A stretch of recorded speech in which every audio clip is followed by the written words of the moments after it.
আমি আজকে DM office, তৎসংলগ্ন আদালত, রাস্তা, মহিলা থানা, প্রেস কর্নার, পিছনে আদালত চত্বরে যত জায়গা আছে সব পরিষ্কার পরিচ্ছন্ন করলাম। কত বছর ধরে করে আসছেন এটা? এটা দীর্ঘ 12 বছর অতিক্রান্ত চলেছে। 2014 সালে 2 অক্টোবর এই কাজটা শুরু করেছি। তার আগে অল্প পরিসরে নিজের বাড়ি এরিয়ায় করতাম। ওটা মানে সরকারিভাবে ওই দিনটাকে আমি ধরে থাকি।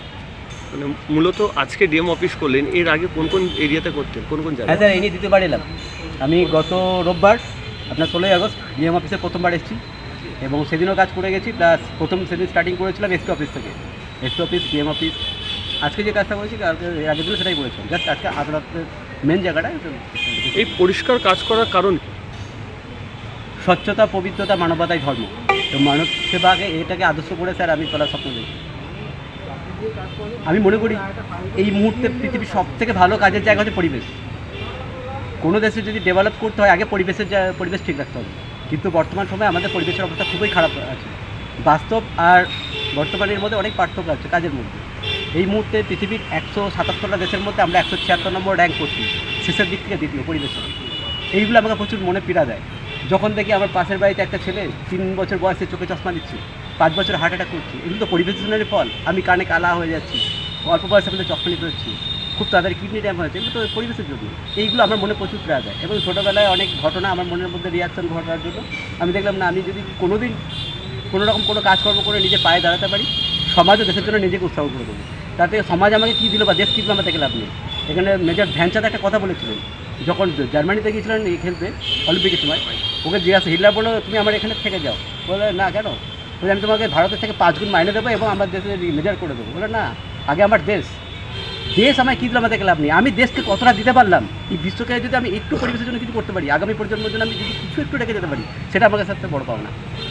এই যে স্বচ্ছ কাজ করছেন, সাধারণ মানুষের কতটা সাড়া পান, কতটা সহযোগিতা পান? সাধারণ মানুষ দেখুন, আমি প্রশাসনিক যেখানে সাড়া দিচ্ছে না নাকি ওটাই। আমি কিছুক্ষণ আগে এই এরিয়াটা পুরোটা টোটাল কাজ করলাম। সব থেকে জঘন্য অবস্থা এলাম আদালতে। আমি যেখানে কাজ করে গেলাম মেন গেটের ওখানে, তখন 3টে সাইকেল ছিল। আসার সময় আমি যে পাস হয়ে আসবো হেঁটে, সেই জায়গাটা আমার যা। তবু আদালত আমি কাজ করেছি, যেটুকু করেছি। নেক্সট টাইম যখন আসছি আগে আদালত দিয়ে শুরু করবো। দেখুন, আমরা যদি সবাই এগিয়ে না আসি, যেমন আমরা প্রত্যেকদিন দাঁত মাজি না অল্প সময়ের জন্য, কিন্তু প্রত্যেক দিন আমরা যদি সবাই পরিবেশের জন্য একটু একটু করে সময় দিই, তাহলে না দেশটা আগামী দিনে আরও ভালো জায়গায় চলে যাবে, পরিবেশও সব হয়ে যাবে। আমি সেটাই চাই। আমি এবার যদি কেউ করুক না করে, আমি নিজে যেন একটু করতে পারি। এই চিন্তাধারা নিয়ে। আপনার নাম? আমার নাম সনত কুমার মণ্ডল। বাড়ি পূর্বস্থলী ধারাপাড়া। মূলত প্রধানমন্ত্রী স্বচ্ছ ভারতের তো বিভিন্ন জায়গা দেখতে পাচ্ছি দেশ জুড়ে। তো আপনার কি এই মনে হচ্ছে যে 12 বছর ধরে আমি কাজটা করে আসছি, সেটা প্রধানমন্ত্রীর নজর হয়তো গেছে মনে হয়?